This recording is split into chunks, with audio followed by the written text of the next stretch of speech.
ఈరోజు వాక్య ధ్యానం.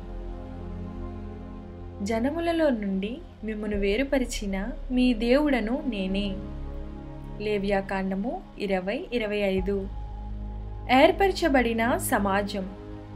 ఇశ్రాయేలీయులు ఐగుప్తు దేశంలో ఉన్నప్పుడు వారికి ఐగుప్తీయుల జీవన విధానాలు, ఆచారాలు ఎన్నో అలవాటు అయ్యాయి.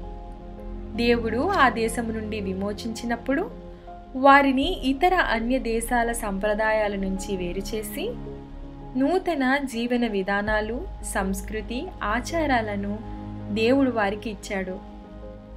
దేవుని ప్రతినిధులుగా వారు కనాను దేశంలో జీవిస్తున్నప్పుడు దేవుని గుణలక్షణాలను వారి జీవితం ద్వారా ఇతరులకు తెలియాలని వారు అన్యజనులలో నుండి వేరుపరచబడ్డారు.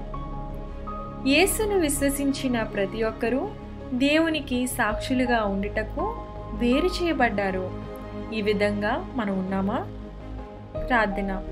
దేవా, ఏర్పరచబడిన వారిగా జీవిస్తూ లోకము నుండి వేరు చేయబడి మీకు ప్రతినిధులుగా జీవించేలా చేయండి.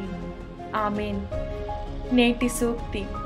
లోకము నుండి వేరు చేయబడు, పరలోకము కొరకు ప్రత్యేకపరచబడు.